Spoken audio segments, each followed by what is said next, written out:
Sevgili izleyenler, yanımızda Panathinaikos'ta forma giyen TJ Shorts var. TJ, nice to see you again. The last time we had an interview, I think it was like around September, October. It was right before the season, and now I'm seeing you over here. I watched the practice a little bit, and then you look comfortable with your teammates, with the team, but I want to hear from your own words.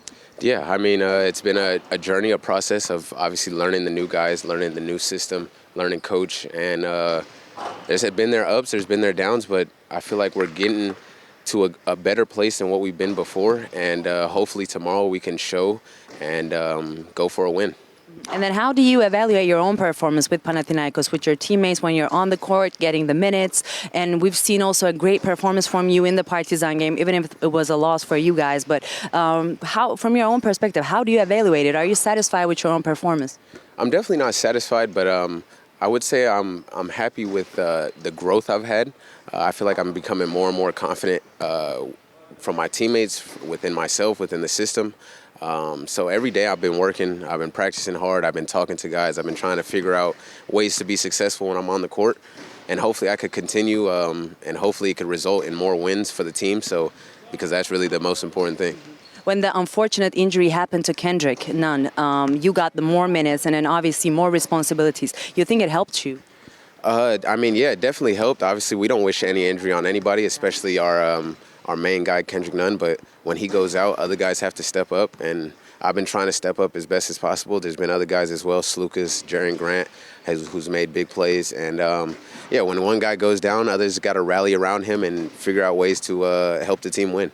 And then now the opponent is Fenerbahçe Beko, last year's champions, and obviously they're on the first seat in EuroLeague. But you would never know in your own perspective. But in my own perspective, I'm supporting my own country's team, Fenerbahçe, and you're going to play a very, very tough game. And Ataman mentioned that you take a big responsibility and a big role in the games like this. So is this what he said is true in your own opinion? And at the same time, what you have to do, what kind of responsibilities that you have to take when Kendrick is on the court, also he's back to the EuroLeague again, what you guys have to do?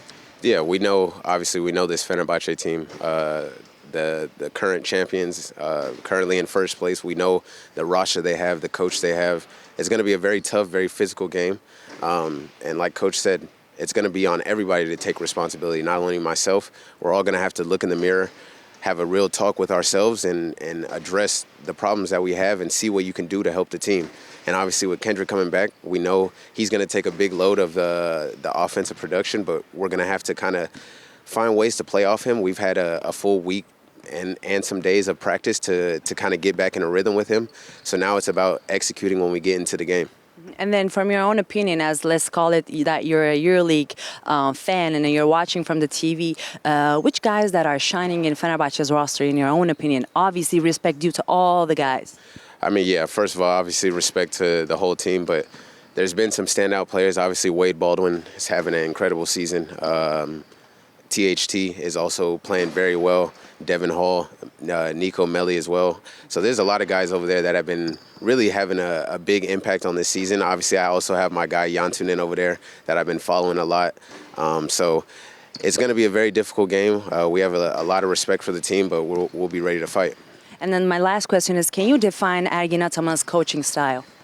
Yeah, I think it's very cutthroat, very tough, but very straightforward as well. He keeps it completely honest with you, and I think as a player that's what you want. You want honesty, you don't want the sugarcoat, you don't want the unnecessary stuff, but when you're doing well, he's going to let you know, and when you're doing bad, he's also going to let you know. So you have to just find the balance and figure out ways to be successful through it all. And then how do you deal with the social media sometimes? I mean, I try to stay away from that stuff. Obviously, it still pops up on my feed, but I talk with my wife, I talk with my family, I stay away from the social media stuff. I just try to focus on the things I can control, and that's playing on the court and being the best TJ that I can be. Wow. Thank you so much, TJ. Always good to have this conversation with you. Thank you.